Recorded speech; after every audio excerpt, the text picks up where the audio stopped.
Welcome to Parenting Decoded. I'm so happy that you have decided to try to up your game in communicating with your teens and tweens. The teen years can be so difficult, and it only gets harder when our teens pull away from us and we can't communicate with them.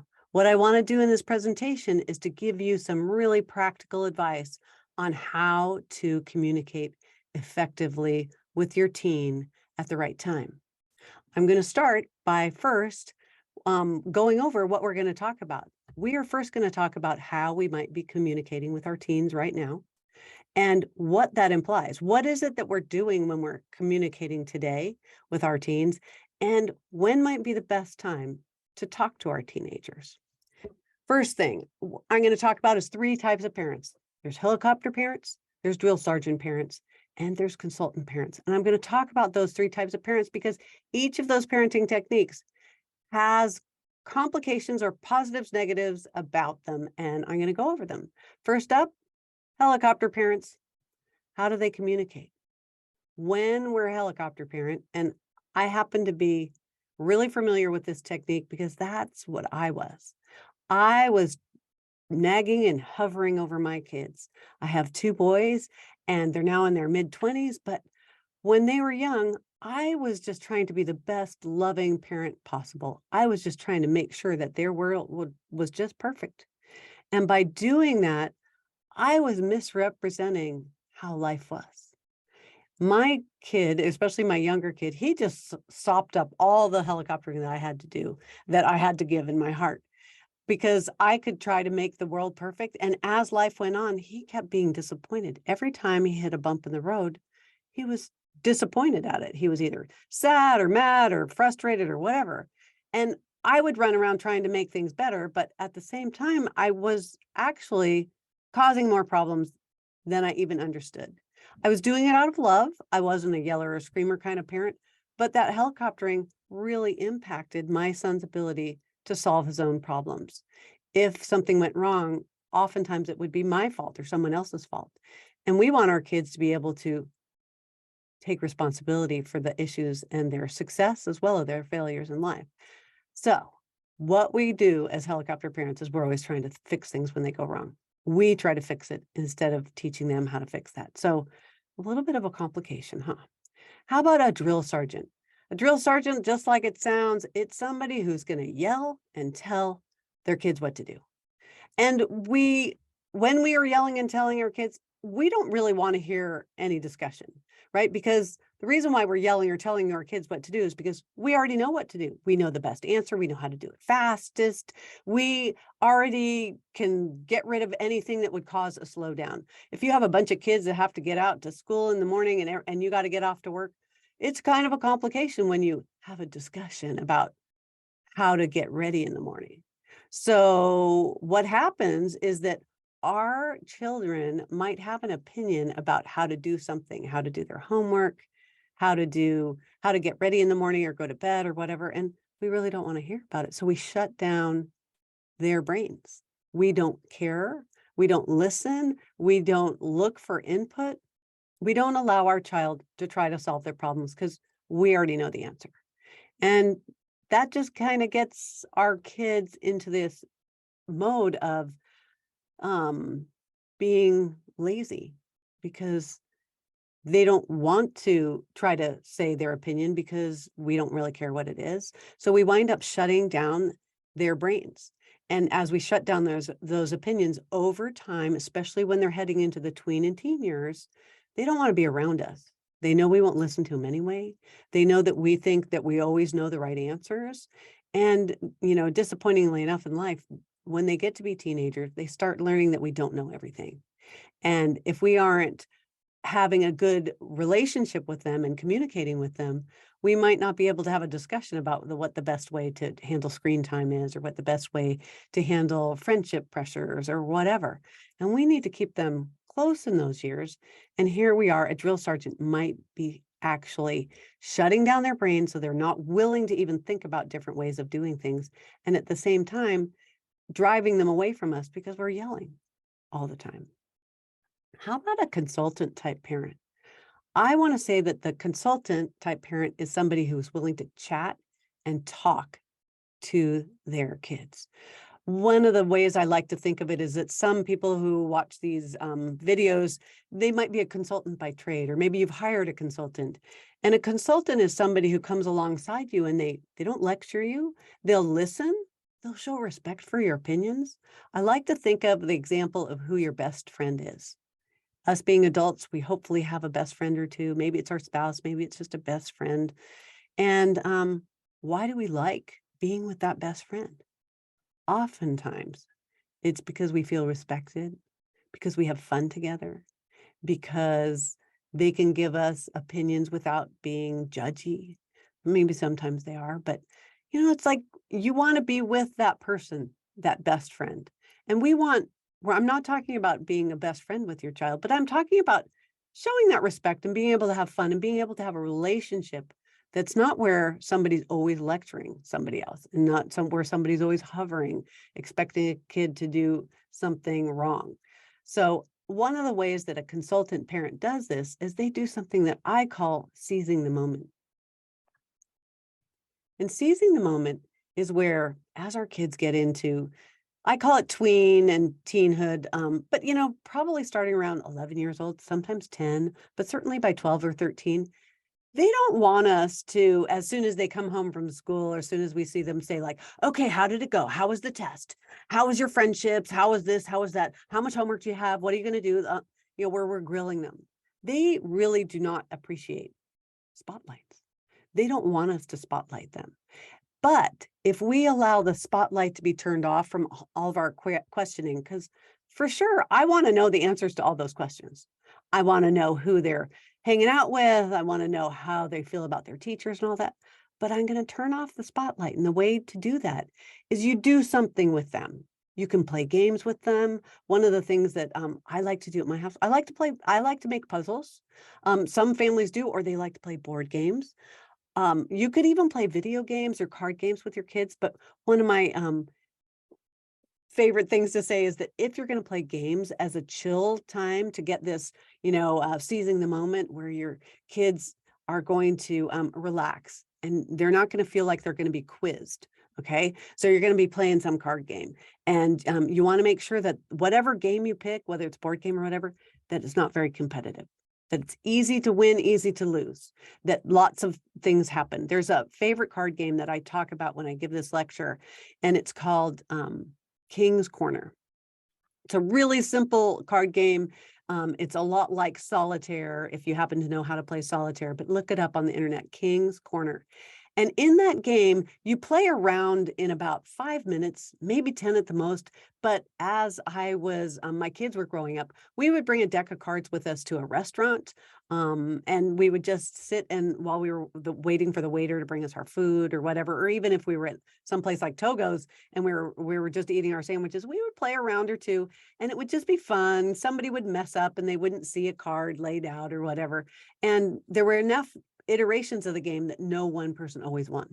So you want to pick a game or an activity that not one person always wins. That's why I like puzzles. Like puzzles, there's lots of pieces, and you just kind of chill and you play those games. But you could also do other things. That if your kid doesn't like games, you could garden with them. You could just go for a drive in the car, like no electronics.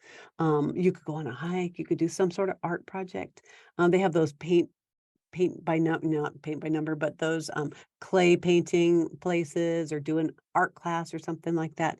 But do something together that is not academics, that is not about their friends, and don't bring along other members of your family. Do a one-on-one with each kid so that you have this time to do seizing the moment with them. Now I want to move on. Now that you have some ideas about how do you chill by picking up a seizing the moment where you're just going on a walk or something like that, I want to talk about when you are nagging, what is it that you're communicating to your kid? So think about someone nagging you, like you're the kid and someone's nagging me. Like, what do they think of me? Like, why are they nagging me? It's like, I want to say that I would feel like somebody didn't trust me, that they thought it was stupid, that they thought it was lazy, that they thought I couldn't do it. That's why they have to nag me. So here I am, the parent, nagging my kid, thinking that I'm being quote unquote helpful. And actually, all I'm communicating to them when I'm doing that, I'm communicating that they're not trustworthy, that I don't believe that they're going to do it. That's why I have to worry about it and nag them. How about when someone's yelling at me? If somebody's yelling at me, I kind of feel the same way. I feel fear. I feel like I want to get away from that person. I do not want to be around somebody who's yelling at me. So if I know I'm going to be in trouble, I want to hide. I want to back away. And if somebody's yelling at me, it basically is saying that they don't like me, that they think I'm stupid, and all those kinds of things that nagging also brings out. And if somebody's telling me what to do all the time, same thing. I think that they think I'm stupid. Like they have to tell me how to wake up in the morning because I can't figure it out on my own. They have to tell me how to pack my lunch. They have to tell me how to do my homework or arrange my schedule or something like that. It's like I'm too stupid to do it myself. How about if someone's chatting with me, talking to me? They're having a discussion with me. I feel better about myself. I feel like what I'm saying, that the person's willing to listen, that they're not going to interrupt me, that they're going to give me ideas back and forth instead of just lecturing me. I like being with that person. So, So the thing I want to point out is that sometimes when you communicate, you're communicating confidence in your kids, but sometimes what we're doing is we're actually communicating incompetence, or we're being helpful. A lot of times we helicopter parents, we're trying to be helpful, but we wind up just interfering. We wind up robbing our kids of the opportunities to solve their own issues and become self-confident in themselves to be able to handle issues in the future. So what do you want to do? Well, I want to propose that when you tell somebody something, that what is even more important than what we say really is important when we're telling our kids what to do or whatever. What we say is important, but I want to say that when is even more important.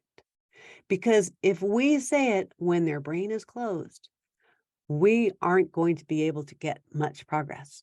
When their brain is closed is when emotion is involved. It could be that they're mad at us. It could be that they're sad and they're crying. It could be that they just are yelling themselves.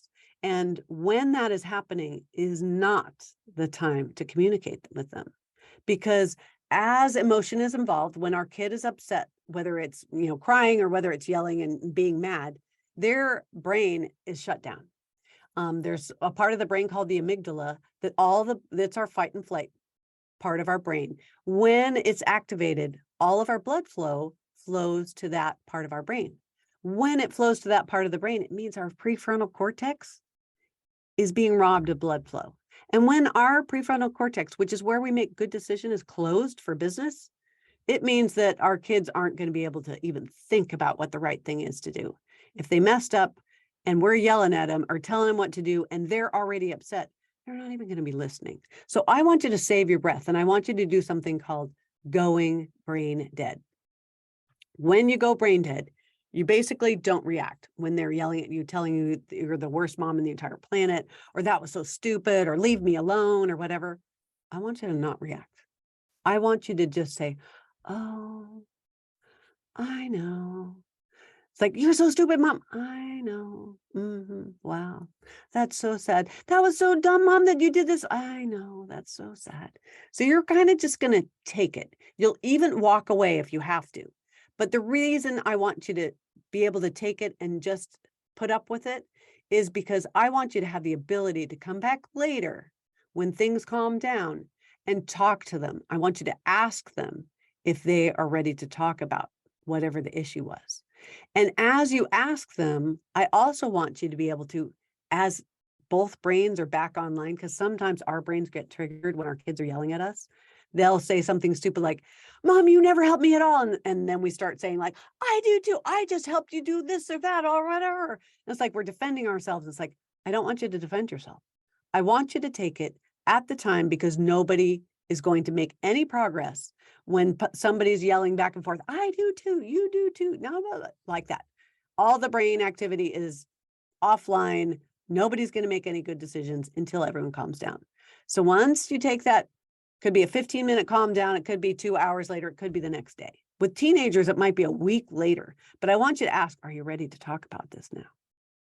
And when they are ready to talk about it, I want you to use that time to come up with ideas about how to solve it. But I want you to have that communication time, to be that consultant parent who's there to listen and talk. And I want you to also have that opportunity to say, you know, you called me a really mean mom, and that really hurt my feelings. And then is when you're going to get their brain to say, like, you know, mom, that was really mean. I'm so sorry. I was so upset. And oftentimes your kid will apologize on their own if you give them the opportunity when they're calm to say, I'm sorry. I wouldn't necessarily demand it, but I would definitely, when things are calm, stand up for myself and let them know in a calm and loving voice how much something hurt that they said to you. It's like, you know, you said that I didn't ever help you. Well, that really hurt my feelings because I do help you a lot. So I'm sorry if you thought that, and, you know, have a discussion about what it is that's helpful or not. So ask when things calm down, because sometimes you might have this little problem where you say, honey, are you ready to talk about that homework episode? And they might say, no. So that shows that their brain's closed and you're not going to push it. You're going to ask the next day or whatever. You know, you're having trouble with that teacher. Are you ready to talk about that now? No, he's driving me crazy. It's like, okay, well, maybe Saturday at 2:00, would that work? Maybe, you know, you could suggest something like that.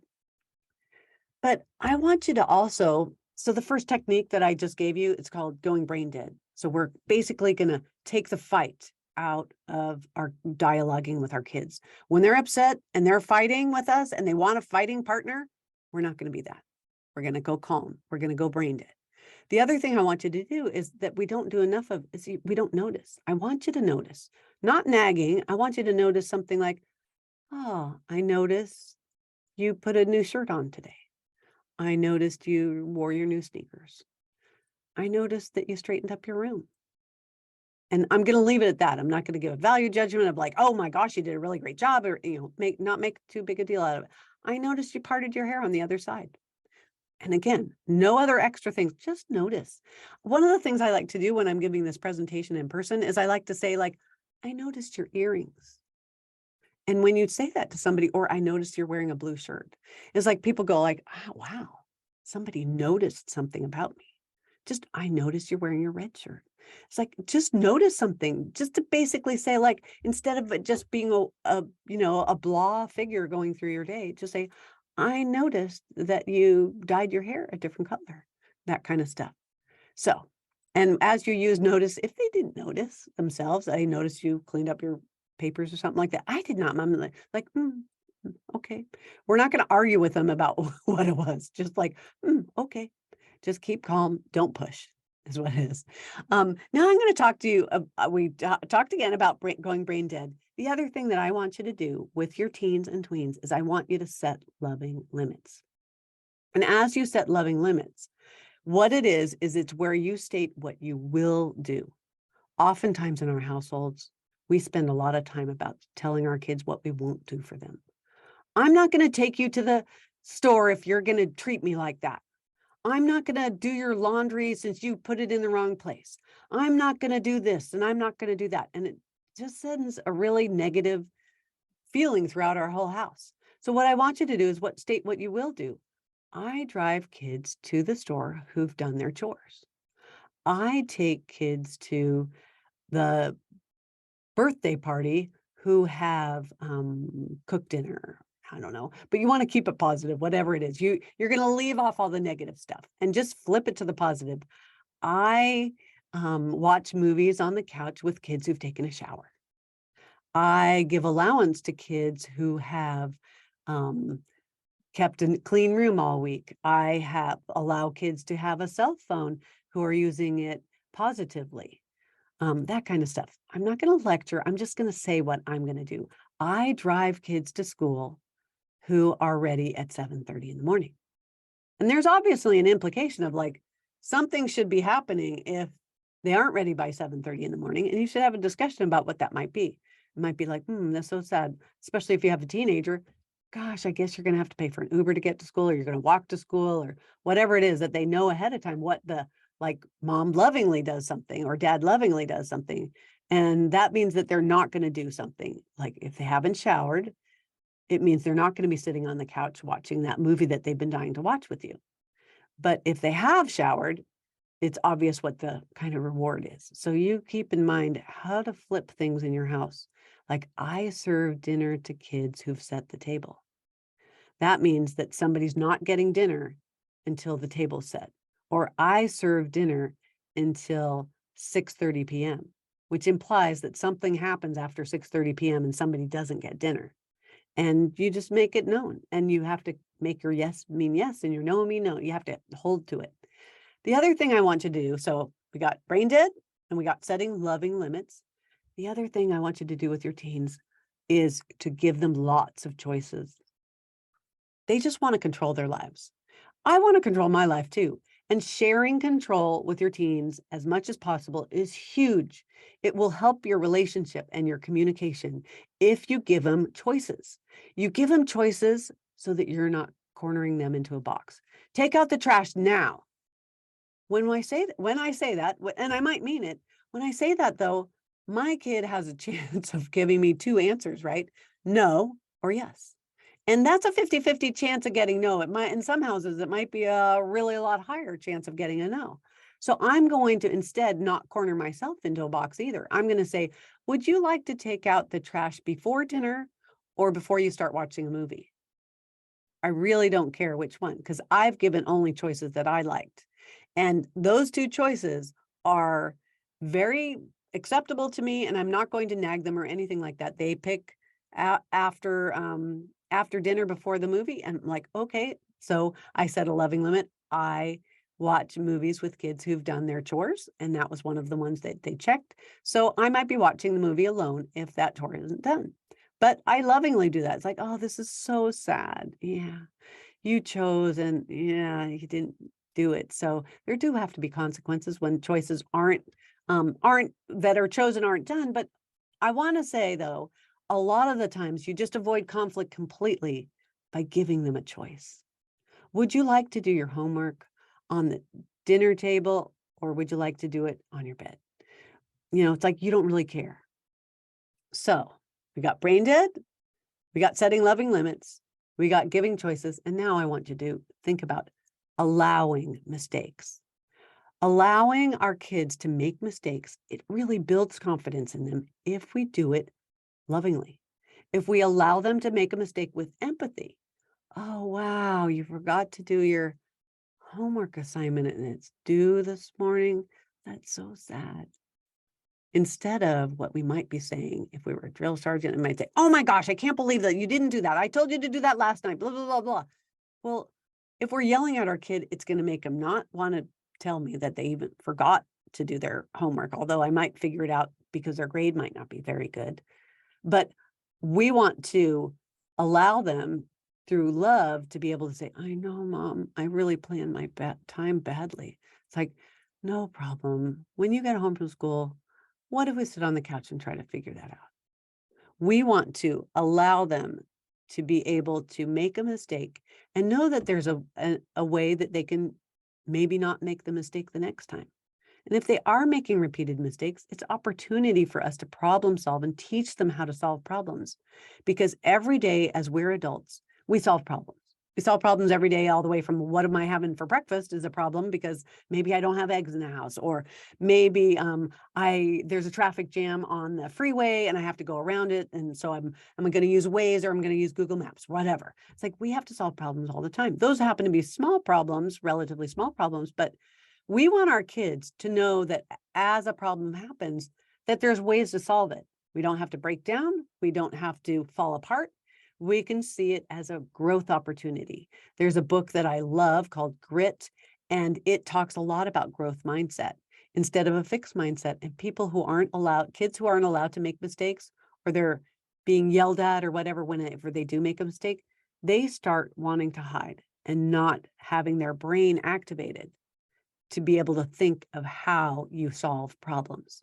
So A helicopter parent's going to interfere with mistakes because we're going to try to fix everything before there is a mistake, or if there is, we'll go solve it quickly. Oh, I'll help you do your homework really quick.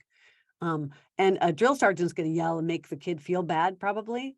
And we don't want that. We want them to say, oh, wow, I bet there's going to be some more homework coming down the pipe, and I bet you're going to figure this out. And if you want any help, kid, I'm happy to help figure out a schedule or whatever it is that you need. I love you. I know that you're smart. I know that you'll figure it out. So all those things, we want to try to get away from nagging, from yelling and telling, and we want to move into this consultant mode. So I'm going to talk now. I'm doing this, I call it a listening improvement test drive, because a lot of the times this involves us not listening and trying to figure out how to work with our kids, right? We're not communicating well. So what kind of options, if our kid is having trouble knowing when to do their homework? With these new skills that we have, what is it that we can do? Well, we could use choices. We could say, would you like to do your homework before dinner or after dinner? Would you like to do it after school or before dinner? Would you like to, we just give them choices. Would you like to do your social studies first, or would you like to do your English homework first?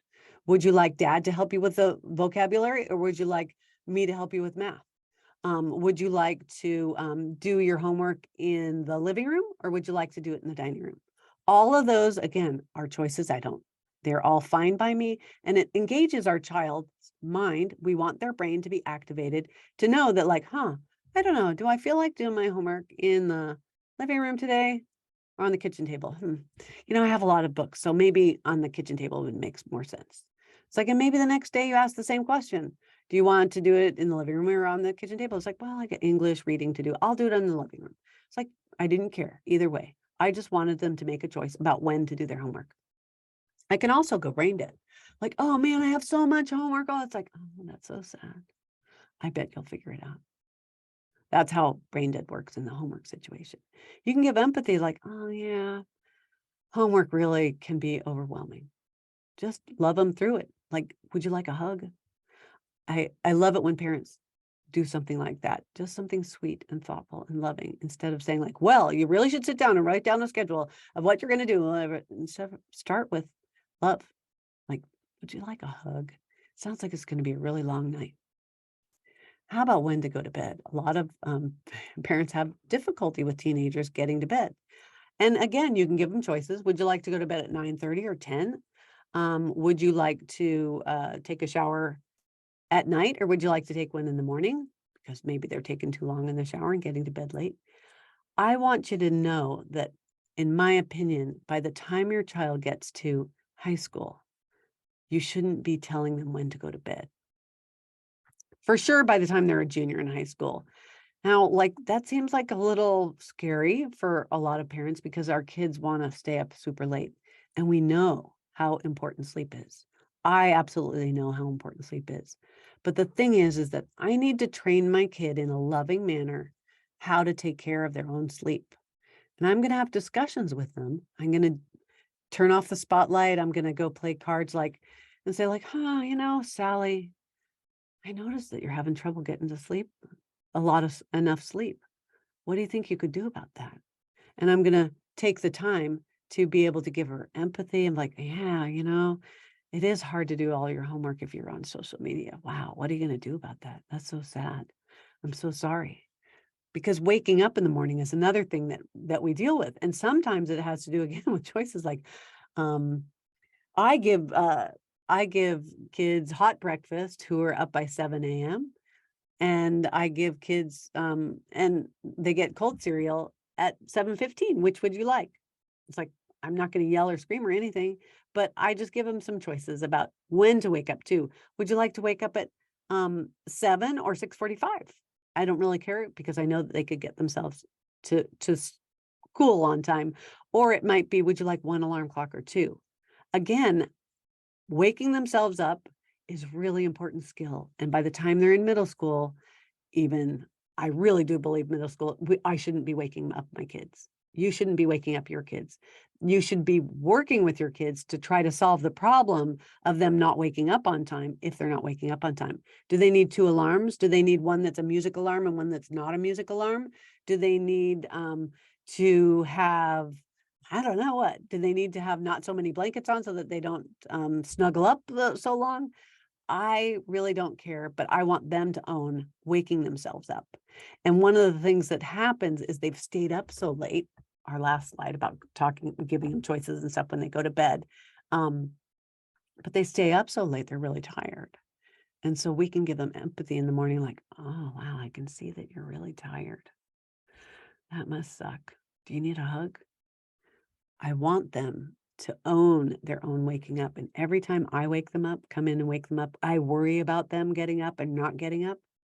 That means that I've interrupted their own set of responsibilities.